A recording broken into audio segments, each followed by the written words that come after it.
I think that's what the Invictus Games, which is this very splendid competition for wounded servicemen, is going to start in Birmingham next year, but there's a rehearsal later in the summer.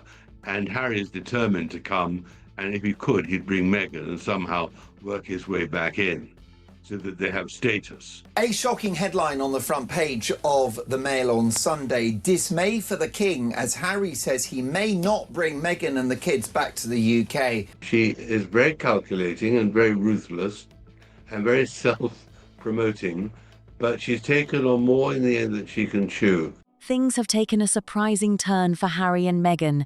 After months of speculation and growing expectations about Meghan's long-awaited return to the United Kingdom, it now looks like those plans have been called off. It's certainly not the outcome many expected. The visit was widely seen as an opportunity for Meghan to return to Britain alongside Harry during an important public event. But behind the scenes, something appears to have changed the situation completely. According to royal commentator Tom Bower, the reason for this sudden shift is much more complicated than it first seemed. Here's what has been reported so far. The Invictus Games, the international sporting competition founded by Harry to support wounded and injured service personnel and veterans, are confirmed to be heading to Birmingham, with preparations already beginning in early July. As the founder of the event, Harry's attendance is considered extremely important. Prince Harry and Meghan could be staying at Althorp House, Princess Diana's ancestral estate, in West Northamptonshire. I feel very British. They're going to be staying in West Northamptonshire, having high tea and crumpets and scones.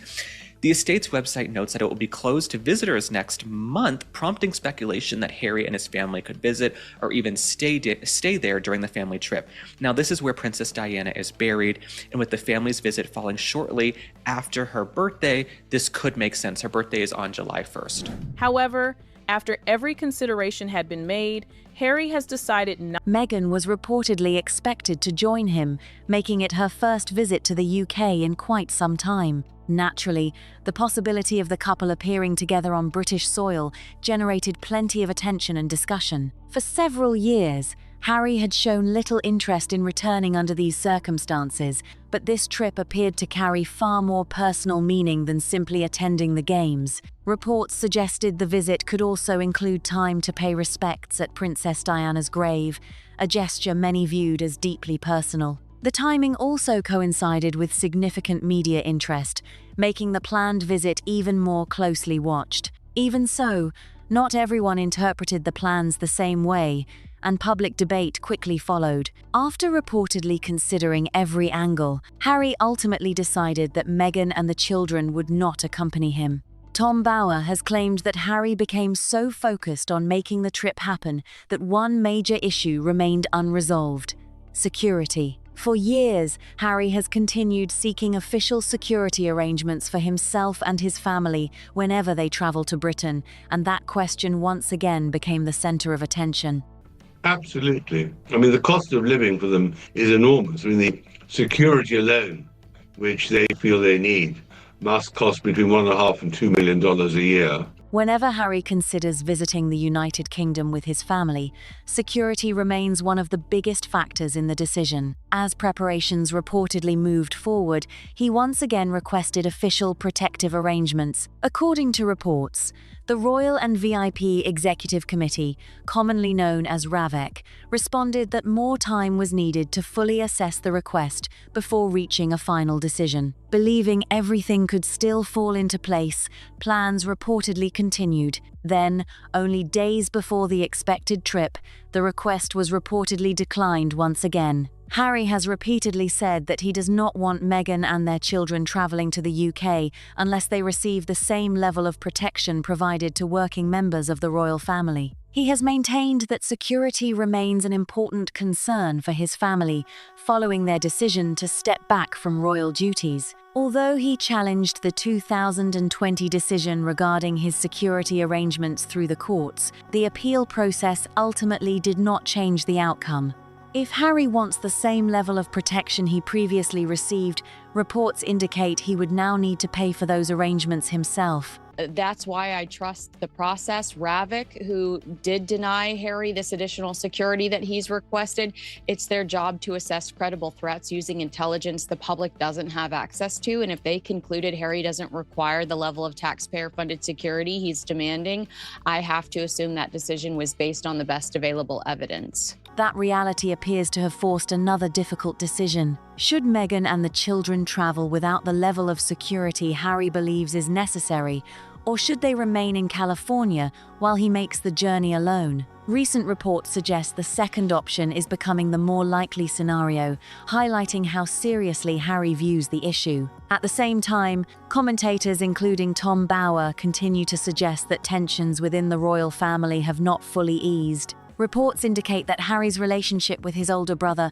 Prince William, remains strained following years of public disagreements. While the family has not publicly commented on many of these reports, the ongoing speculation continues to fuel discussion about whether reconciliation is still possible in the future. Over the past several years, the relationship between Harry and the royal family has remained under intense public attention, with many commentators suggesting Meghan became a central figure in the growing distance between Harry and Prince William. According to reports, the latest security decision placed Harry in a difficult position. If he wanted to travel to the UK, it increasingly appeared he might have to do so without Meghan and the children. But with Harry previously stating that his wife and children are not safe in Britain, he's backed himself into a really awkward corner here.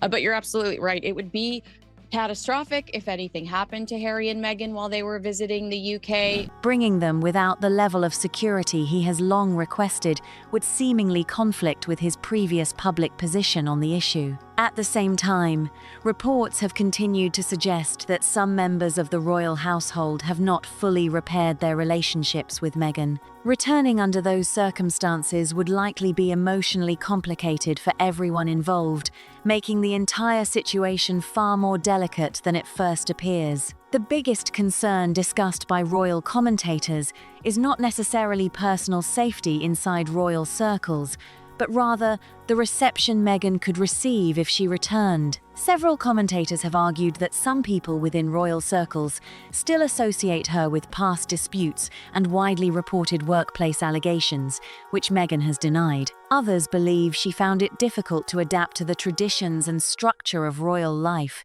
creating tensions that have never been fully resolved. Whether those relationships can eventually improve remains uncertain, but many believe old disagreements could quickly return if she were back in Britain. And that, now I'm reconsidering bringing Meghan and the children, which we all know is just Harry and Meghan trying to manipulate the media and bully King Charles into a corner. Tom Bauer has also suggested that Meghan remains deeply uncomfortable with the prospect of facing the British media again, making any return far more complicated than simply booking a flight. Reports also suggest Meghan is being extremely careful about when and how she returns to the public spotlight.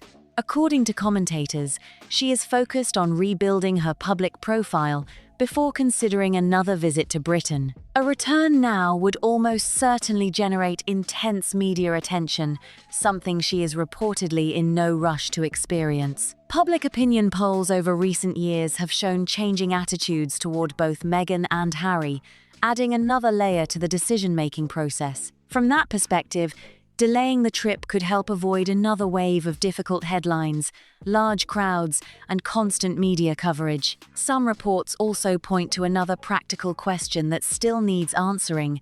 Where exactly would Meghan stay if she decided to return? According to Tom Bauer, King Charles could arrange suitable accommodation for Harry during any future visit, ensuring practical matters are taken care of. However, commentators believe that may not fully address the wider issues surrounding the trip. Since leaving Frogmore Cottage, Harry and Meghan no longer have an official royal residence in Britain, marking a significant change from their previous position within the royal family.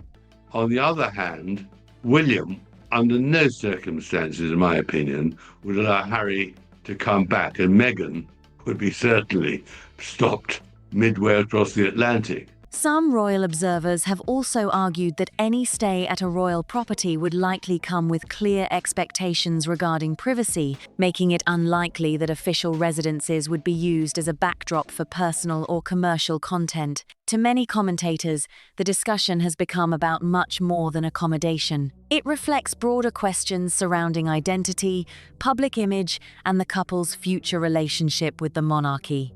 At the same time, Harry and Meghan have continued building their careers in California through several commercial ventures, including projects with Netflix, Spotify, and Meghan's lifestyle brand. While those projects have received significant attention, commentators have offered differing opinions about their overall success and long-term direction. That has only added more speculation about what comes next for the couple. Many royal watchers believe the couple's priorities now appear to be moving in different directions. Harry continues to show a strong commitment to the Invictus Games and is frequently linked with efforts to maintain connections to Britain and, according to some reports, improve family relationships over time.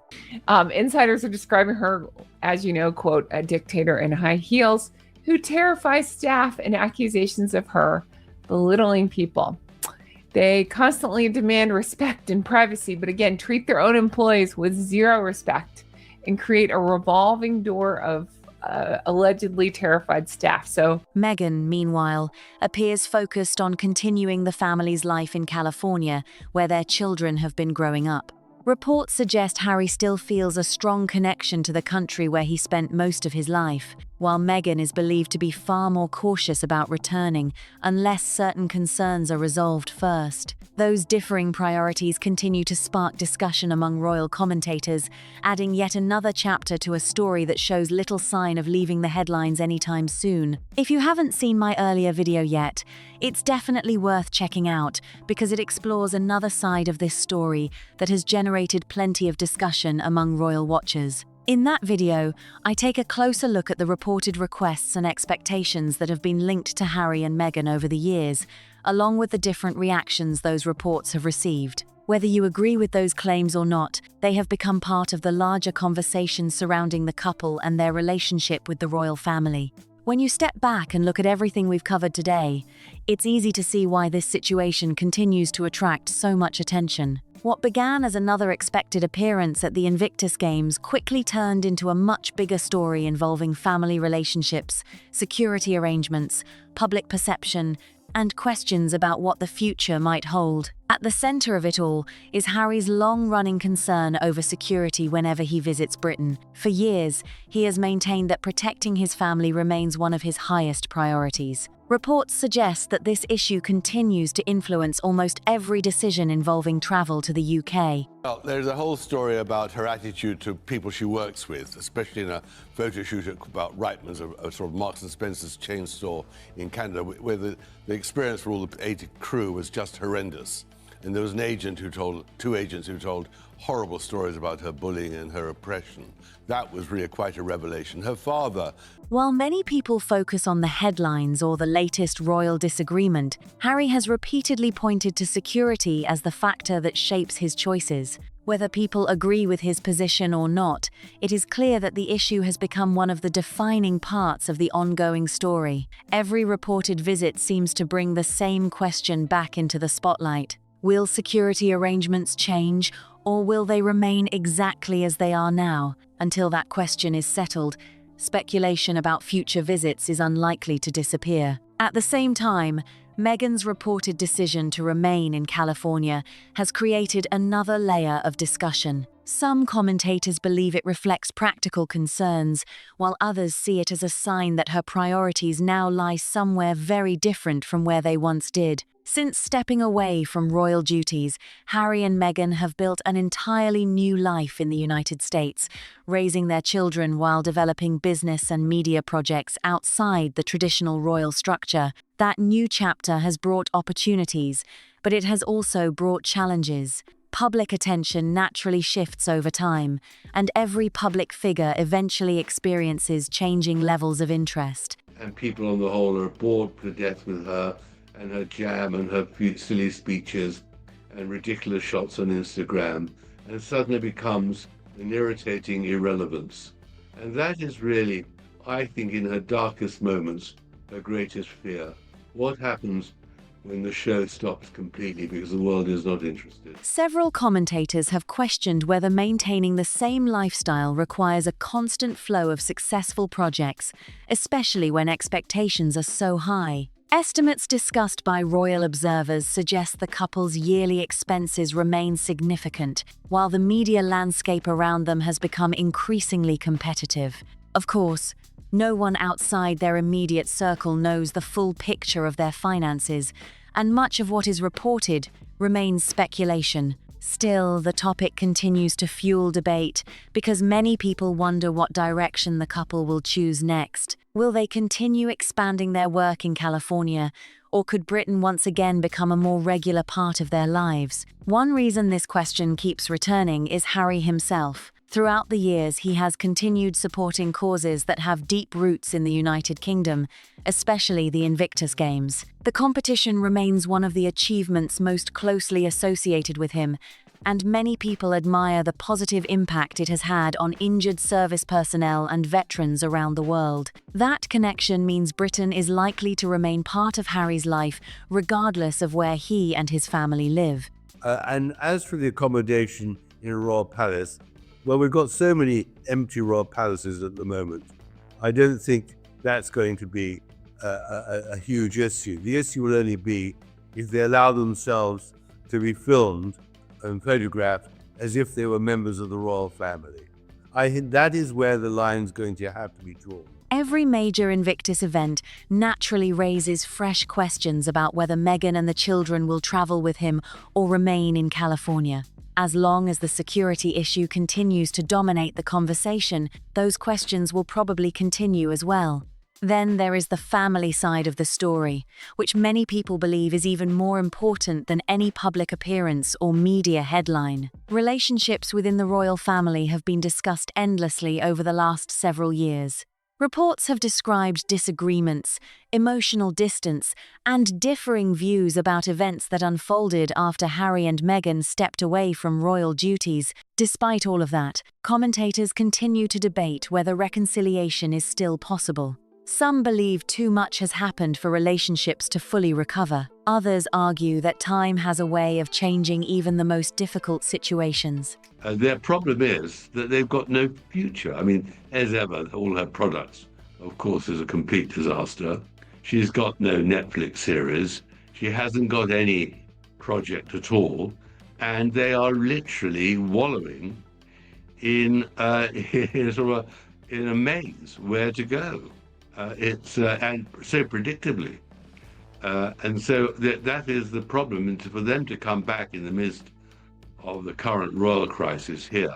Families often experience disagreements that seem impossible to overcome, yet years later those same relationships sometimes improve in unexpected ways. No one outside the family truly knows what conversations happen behind closed doors. Public statements reveal only a small part of a much larger picture. That uncertainty is one reason the story continues to capture attention around the world. Every reported meeting, every possible visit, and every new development immediately sparks another round of discussion. King Charles has generally avoided responding publicly to many of the ongoing reports involving Harry and Meghan. That approach has led to different interpretations from commentators, with some viewing it as restraint and others simply seeing it as consistency with how the monarchy traditionally handles private family matters. She never intended to stay in Britain, but just took the title. And in the end, what I really hold against her, she betrayed all those people who tried very hard, from the best of intentions, from the Queen downwards, to make her feel welcome and believe that she would integrate herself into the royal family, into Britain. Prince William is also frequently mentioned whenever this topic comes up. Reports have continued to describe the relationship between the brothers as distant, although neither side has publicly addressed every claim that appears in the media. Because so much remains private, speculation often fills the gaps left by the absence of official comments. That is why stories like this continue generating headlines. People naturally wonder whether the next chapter will bring another disagreement, another unexpected announcement, or perhaps a gradual improvement in family relations. At this stage, almost every possibility remains open. There is also the broader question of identity.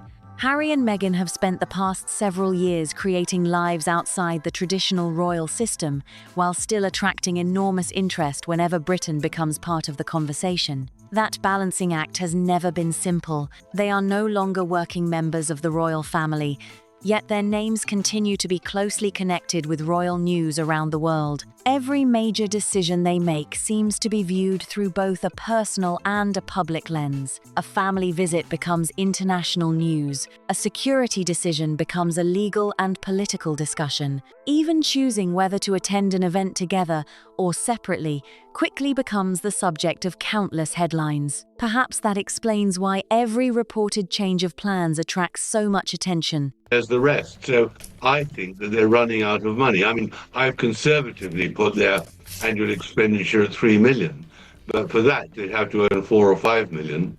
And it's they're running out of money because they run out of people to interest to buy their story.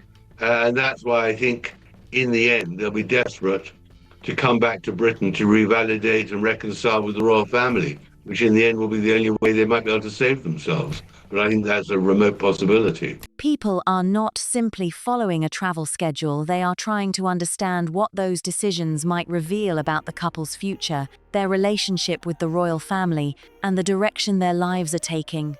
Whether the current reports ultimately prove accurate, or whether future events unfold differently, one thing seems certain: this story is far from finished. There will almost certainly be more developments, more commentary, and more questions in the months ahead. The situation continues to evolve, and every new chapter brings another opportunity to see how these relationships change over time. As always, it's important to remember that many of the claims discussed by commentators remain exactly that: claims and opinions. Until those directly involved choose to speak publicly, some questions may never receive complete answers. That uncertainty has become part of what keeps people watching and debating every new report. For now, all eyes remain on what happens next. Will future visits become easier to arrange? Could family relationships gradually improve? Will Harry continue making solo trips to Britain while Meghan remains in California? Or will circumstances eventually change in ways that few people expect? Those are the questions that continue to keep royal watchers engaged, and only time will reveal the answers. If you enjoyed this deep dive, be sure to leave your thoughts in the comments, because I'd love to hear your perspective. Do you think Harry and Meghan will eventually return to Britain together, or do you believe their future will remain centered in California? If you found this video interesting, don't forget to like, subscribe, and share it with anyone who enjoys following royal stories and major developments surrounding the royal family. Thanks so much for watching, and I'll see you in the next one.